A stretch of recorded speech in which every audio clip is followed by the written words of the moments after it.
¿Qué tal, chicos? Muy buenos días. Hoy vamos a discutir la propiedad termodinámica de mayor singularidad, la temperatura. La temperatura es una dimensión básica, ¿verdad? Cuyo concepto no vamos a intentar definir inicialmente. Vamos a tomarlo como intuitivo. Para ustedes, ¿qué es la temperatura? ¿Cómo definirían ustedes en su percepción la temperatura? Y lo vamos a ir manejando de la siguiente forma. El concepto de la temperatura entonces nació históricamente con la necesidad de cuantificar la sensación de calor y de frío, ¿verdad? Nosotros normalmente diferenciamos esas dos características. Eso está muy caliente, eso está muy frío. Entonces tenemos esa percepción y obviamente el concepto de temperatura surge porque nosotros definimos, ¿sabes qué? Esto se siente de esta forma. Hoy en día sabemos que a una escala microscópica vamos a entender que la temperatura es una medida del movimiento y del estado de vibración molecular de una sustancia. ¿Qué quiero decir? Vamos a poner un ejemplo. Los gases. Un gas sometido a una baja presión y su temperatura, vamos a ver que es proporcional a la velocidad promedio de sus moléculas. Un gas que le estamos poniendo una baja presión, nos vamos a dar cuenta que sus moléculas no están tan excitadas. Su velocidad ha disminuido, por lo tanto, su temperatura también ha cambiado. Pero hay que tener cuidado. Asociar la temperatura con la velocidad de las moléculas solo es verdad para los gases. Ahora otro ejemplo. Un sólido y un gas pueden estar a la misma temperatura, pero en el gas las moléculas están moviéndose caóticamente, mientras que en el sólido sus moléculas son parte de una estructura prácticamente donde no hay traslación de las moléculas. El principio básico de la medición de la temperatura se fundamenta en el hecho de que al poner en contacto dos cuerpos, el estado de excitación térmica se ha homogeneizado cuando ha pasado cierto tiempo. Ahora, desde un punto de vista macroscópico, las propiedades de dichos cuerpos dejaron de variar con el tiempo y se puede decir que han alcanzado un equilibrio térmico.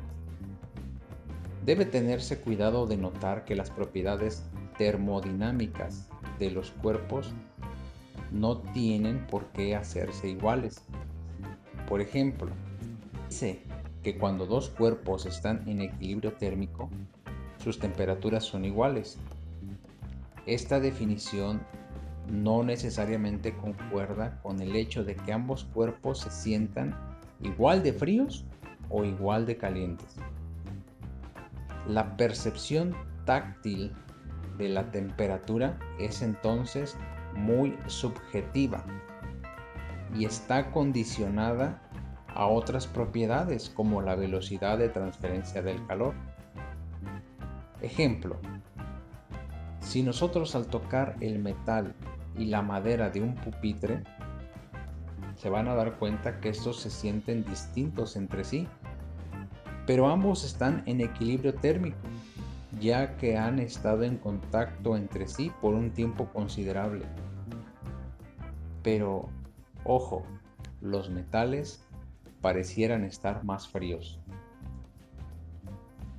La ley cero de la termodinámica, recuerden ustedes, establece que el equilibrio térmico es una propiedad transitiva.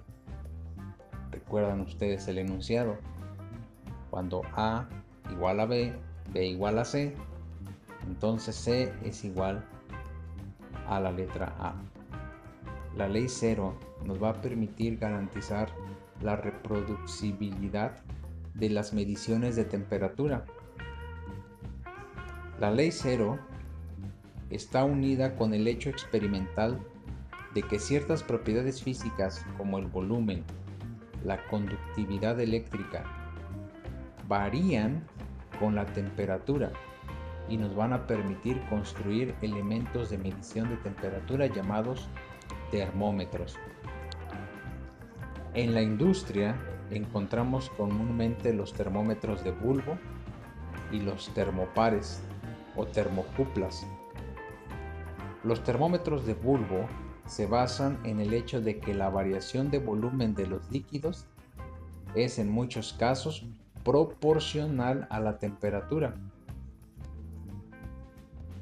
Los otros termómetros, los termopares, se fundamentan en el fenómeno de que si ciertos metales se ponen en contacto en dos puntos a temperaturas distintas, se producirá una fuerza electromotriz llamada FEM, la cual es proporcional a la diferencia de la temperatura. Claro, solo con algunos metales y aleaciones se puede. En general, dada una propiedad que varíe con la temperatura, esta se puede utilizar para construir un termómetro. Veamos algunos ejemplos comunes. Tenemos por lo menos 4 características de los termómetros. El termómetro, el primero, con un gas, donde el volumen es constante, su propiedad va a ser la presión. El termómetro de bulbo va a ser la expansión de volumen. El termopar, como ya lo explicamos, va a ser la fuerza electromotriz. También hay termómetros o termistores, donde va a ser la resistencia eléctrica. Y el pirómetro, donde va a ser una emitancia radiante. En este punto ya tenemos el principio termodinámico y el instrumento para medir la temperatura. Ahora nos faltaría fijar la unidad o el punto de referencia para poder proceder a medir la temperatura. Y lo vamos a ver en el siguiente video.